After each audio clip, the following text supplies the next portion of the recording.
Mexican culture. Right. And I say Mexican because I'm Mexican. Right. So you grow up with the proximity to Baja California, and people have been to Mexico many times. Swimming pool. Yeah, dabble their feet in the water after a long hike. Does it get hot up here in the summertime? Because we're here on one of these picture-perfect springtime days. It's nice and cool. What happens up here in the dead of summer? Well, it's about 110 degrees, and so the cold water feels really good in that hot weather. People still come up here in the summer? Yeah, absolutely. Particularly on the weekends, we're at capacity. We've only been open for 2 years, and we're already at capacity. So there's something to see and do here 12 months out of the year. Yeah, you betcha. The story just changes each season. Wow. Okay. Now we're standing right here. Look at this. This is another one of these. This looks historic as well. This house was built in the late 50s. And when Wildlands took over the old trout farm and made it a preserve, we restored this building for our staff to live in. So you live in this house? Yeah, that's right. I keep a good eye on the place. Boy, times are tough. Because look at this. You're living in the middle of paradise. You got the snow-capped mountains off to one side. You got snow-capped mountains off to the other. You've got your solar power on the roof. I mean, this is a beautiful, beautiful place to live. Yeah, Wildlands is proud to make these little jewels all across the state, just like this. And talk about little jewels, I'm looking over here at this beautiful, what is that tree over there? That's a native California sycamore that's probably almost 100 years old. Boy, that makes a beautiful statement. It right does. There. Just about the place. And there's many birds that nest in that. So in the early mornings, birds are screaming in that at all hours. And that brings up the whole bird thing, because Frazier gets excited about birds, don't you? I do.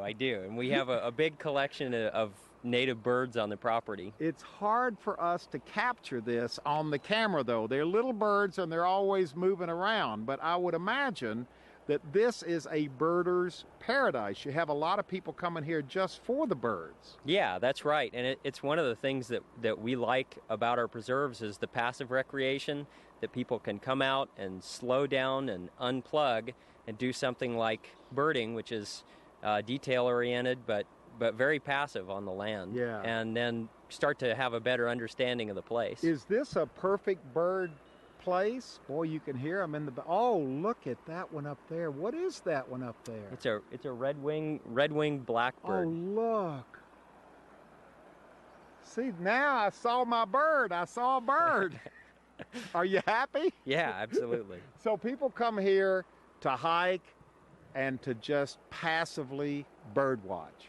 Yeah, and picnic. The Pacific Crest Trail is only a half a mile up the canyon, so there's endless hiking to do.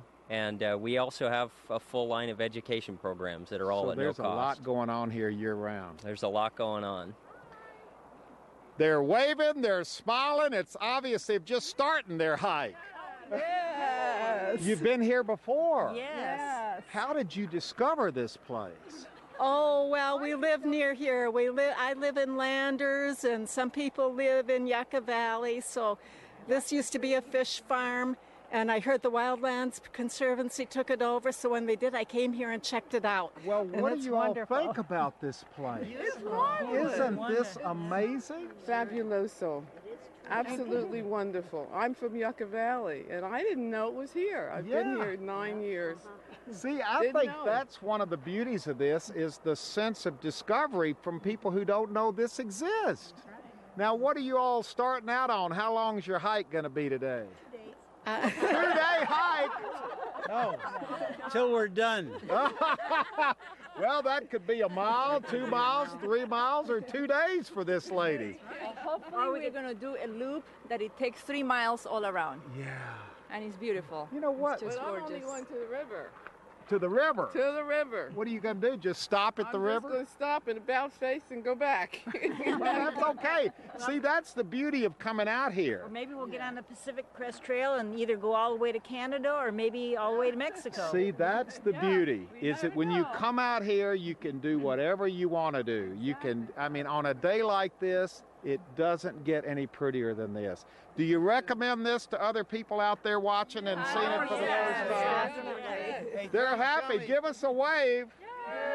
They're starting their hike. Some of them are going a mile. Some of them are going to the river. Some of them are going all the way. This is definitely one of California's gold. Yeah, Oh, it is. There you go. Watch Come it all over the here, time. Watch Fraser. it all the Thank time. you. Look, they're looking at the...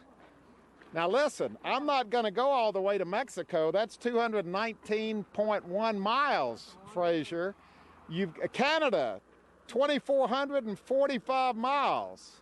So you got it all right here. Yeah, that's right. We're really a door into the backcountry and a door into all the rest of the Pacific Crest Trail in California. Well, see, the Pacific Crest Trail is just half a mile.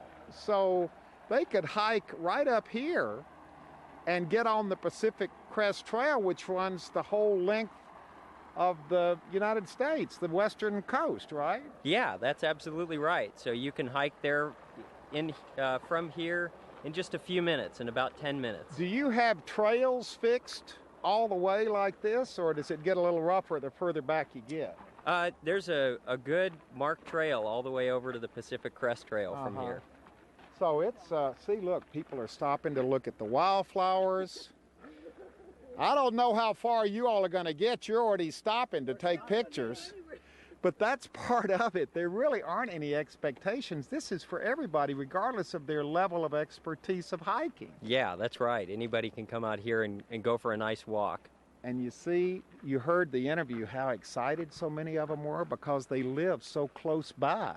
Yeah. And yet so few people know about this. Yeah, it's an excellent place, and we're kind of hidden away.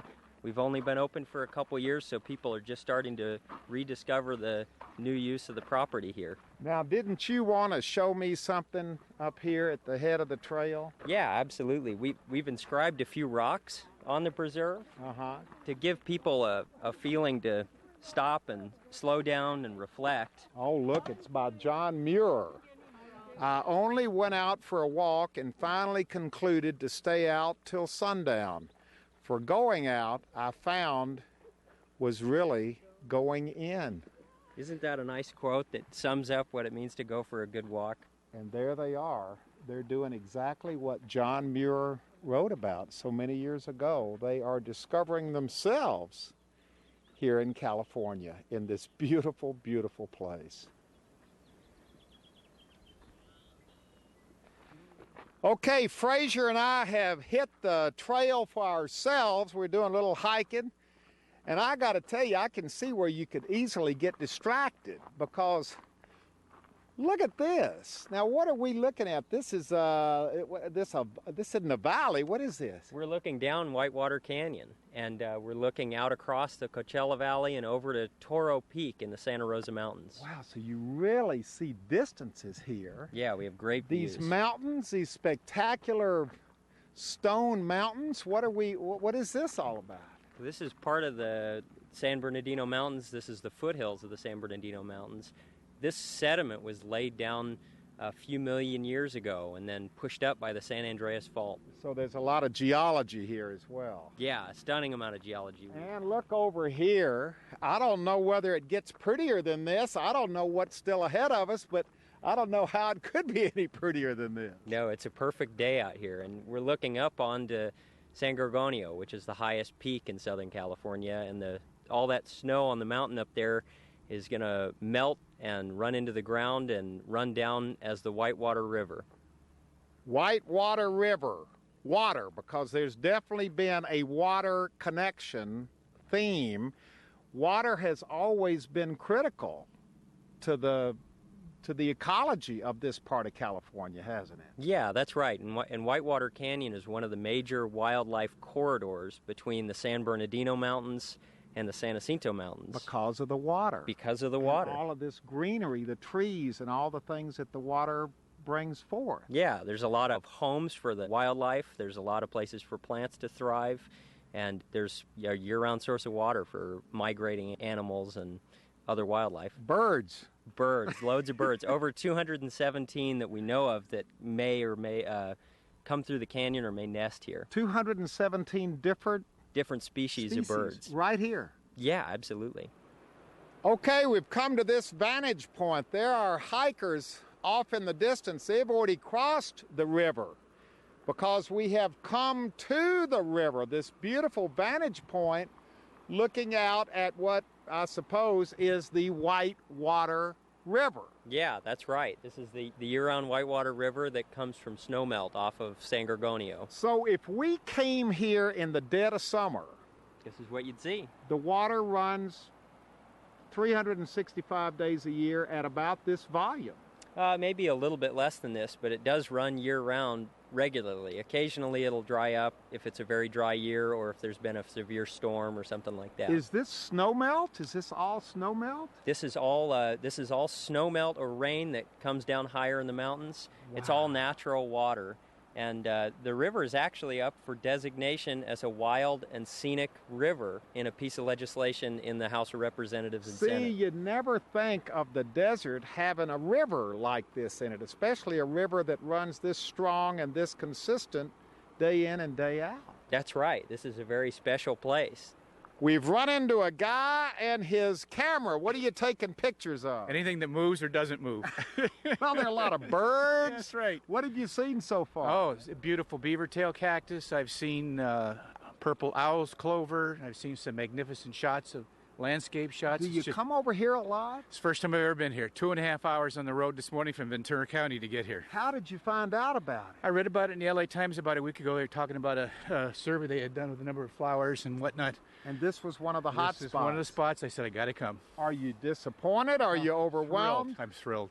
Absolutely See, thrilled. you get a lot of this, don't you? A lot. The people that have lived in the valley all their life, and it will come up one weekend and just say, I never knew it was here. It's just Now, absolutely we beautiful. haven't formally met you. Your name is? Rich Van Sant. Okay, now what is your position here? I'm a docent. I'm a volunteer here at the reserve. I help do guided tours for kids, education throughout the Coachella Valley. And you run into people like this. All the time, Look at him over there.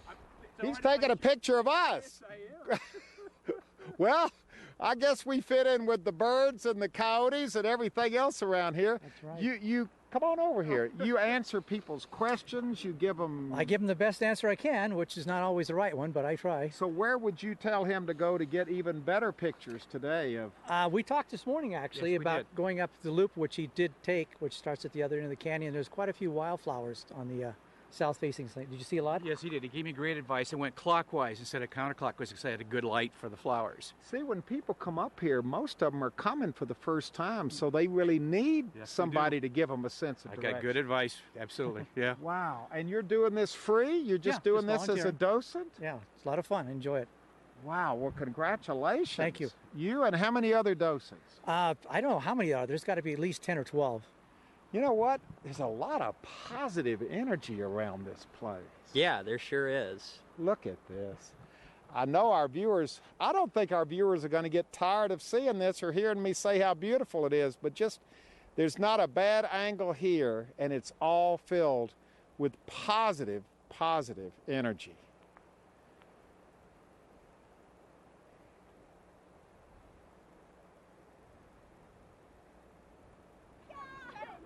Now, this is interesting. We've come across a group of kids supervised by their parents looking for... Tadpoles. Well, no kid could pass up looking for tadpoles. There's hundreds of them. Now, are you all locals? Do you live here? Yeah, I live here in Desert Hot Springs. I was born and raised in Palm Springs. So Yeah. this is right in your own backyard. Yeah, Do like you 10 come here a lot? We've been here, we probably come every month or so. Yeah. Yeah. Have you gotten involved in it? Do you bring other people? Do you? Yeah, we've been telling everybody we know. And we also, about 2 months ago, we volunteered. And there was probably like 70 volunteers. And we helped plant, what was it? Willow trees. Yeah, willow tree Willows. groves. Yeah. So you've done some work Yeah, here. yeah.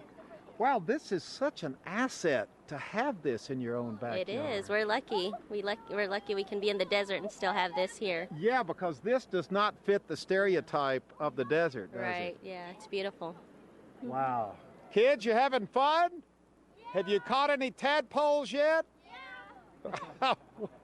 Oh, let me see. Oh, look.